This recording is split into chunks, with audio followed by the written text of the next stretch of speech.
And we're going to have more people join the military again. And it's important.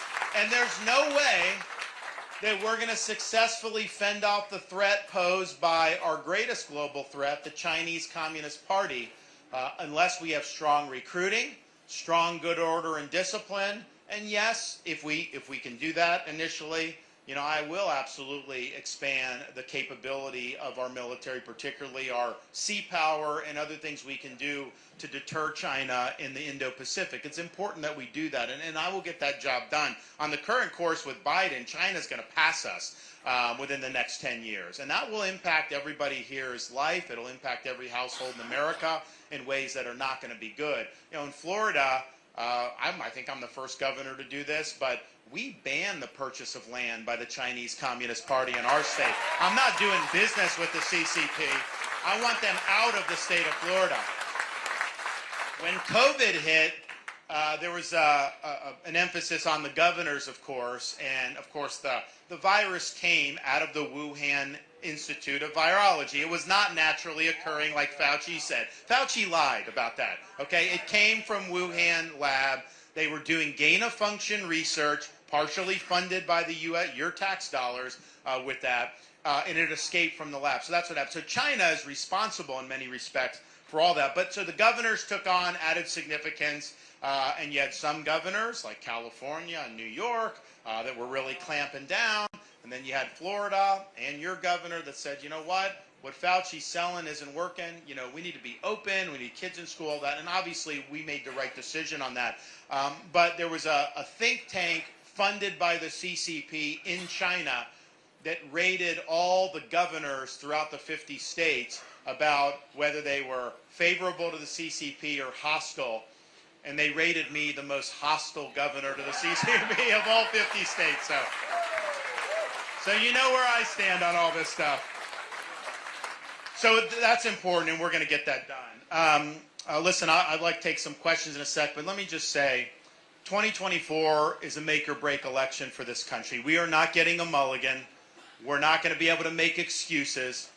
We either win and get the job done, or this country is going to go further into decline. We're going to be in a hole that's going to be very difficult for us to climb out of. I don't think that this decline is inevitable.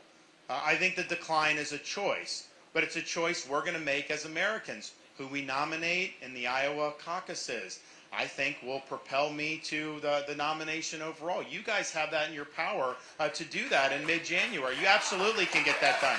So, winning the election, and look, Biden, Newsom, Harris, throw whoever you want against me. We'll take them. Don't worry about that. We'll get that done. That's not going to be in it. So you gotta get the job done. And you know, it's not easy. The media comes after you, the left comes after you. I take more flack than anyone running for president by far, and that's fine. And it's not a problem at all, because we have a 6'5" and a 3-year-old at home. I don't want to be the first generation of Americans to turn over to our kids and grandkids an America less free and less prosperous than the one we inherited. That's not what we do as Americans. Each generation has always took care to leave her better off than she found it. But on the current course, we are going to leave her off worse than we found it. But this is a choice we're going to make. I refuse to fly the white flag of surrender. I am not content with just managing this decline a little bit better than the Democrats. We need to usher in an American revival. We need a new birth of freedom in this country, and we need it in 2024.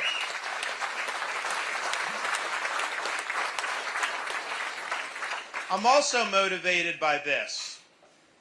We owe it to our kids and grandkids to do our part. We also owe a debt of gratitude to people that have sacrificed for us in previous generations.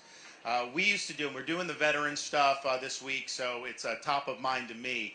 I used to fly into Washington, D.C., and there was a particular route you could take going into Reagan National Airport where you were right parallel to the National Mall. You saw the monuments there, Lincoln, Washington, other memorials there, the reflecting pool, the U.S. Capitol building up on the hill, very beautiful sight. And yet a sense of pride as an American, because that symbolizes the ideals and the principles that have made this country unique and have really allowed us to be the most powerful nation in the history of the earth. But the thing that I noticed after doing that a few times was, as awe-inspiring as that was, those weren't the best monuments that this country has to American freedom. So if you looked out the other side of the plain, you looked over the Potomac River, you saw a series of small, nondescript monuments orderly arranged over the rolling hills of a place called Arlington National Cemetery. And it occurred to me then, and I believe now, you can have the best Constitution in the world, you can have the best Declaration of Independence in the world. These things do not run on autopilot. They require each generation of Americans to step up and answer the call when freedom's threatened. And yes, some cases you got to put on a uniform, risk your life, and even give the last full measure of devotion in service to this country. We're not called upon to make such sacrifices here right now, but what we are called upon to do is to do justice to the sacrifices of those people who fought for us. And we've got to get this right. We're not going to get a second chance at doing it.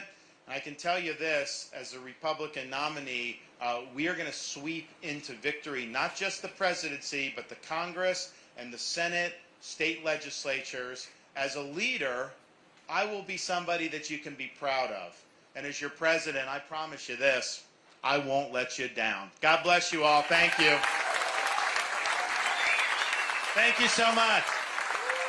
All righty. Yep.